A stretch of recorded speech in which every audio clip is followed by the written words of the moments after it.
Saudara, Presiden Amerika Serikat Donald Trump mengumumkan tarif baru sebesar 10% pada hampir semua barang impor yang masuk ke Amerika.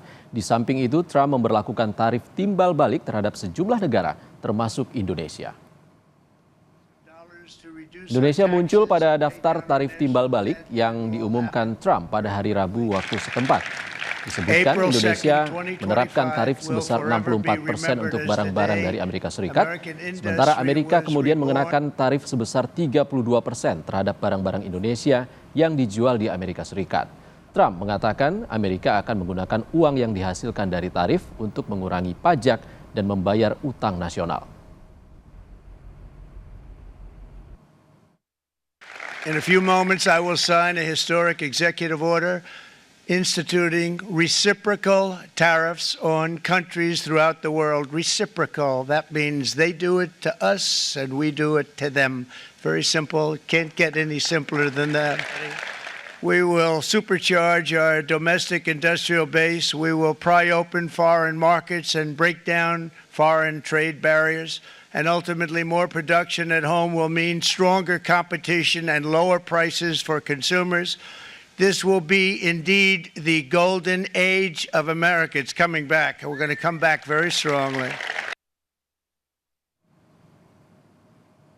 Terkait kebijakan tarif timbal balik AS sebesar 32% untuk Indonesia, pengamat ekonomi Bima Yudhistira mengingatkan potensi pelemahan nilai tukar rupiah dan kontraksi pasar modal. Akibatnya sejumlah sektor bisnis berpotensi menerapkan efisiensi hingga pemutusan hubungan kerja. Bima pun menyarankan Bank Indonesia segera melakukan operasi moneter dan menyesuaikan suku bunga acuan sebesar 50 basis poin. Sementara itu pemerintah sampai saat ini belum memberikan tanggapan soal penerapan tarif timbal balik AS terhadap Indonesia. Melalui pesan kepada para wartawan, Kemenko Perekonomian mengatakan masih memerlukan pembahasan secara komprehensif di tataran masing-masing kementerian dan lembaga. Oleh karena itu, efek yang harus diantisipasi tentunya adalah pelemahan nilai tukar rupiah. Ini terus berlanjut, pelemahan nilai tukar rupiah, dan butuh segera intervensi dari Bank Indonesia untuk melakukan operasi moneter dan juga melindungi sektor-sektor usaha yang terdampak itu dengan melakukan penyesuaian suku bunga sebesar 50 basis poin. Sehingga suku bunga kredit untuk usaha yang terdampak itu bisa direlaksasi. Selain itu, pemerintah juga harus mulai mencari cara agar Indonesia bisa mendapatkan segera manfaat dari relokasi industri.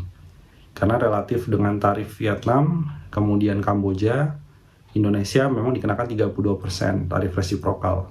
Tapi dibanding negara-negara lain, ada selisih tarif yang membuat Indonesia masih menarik.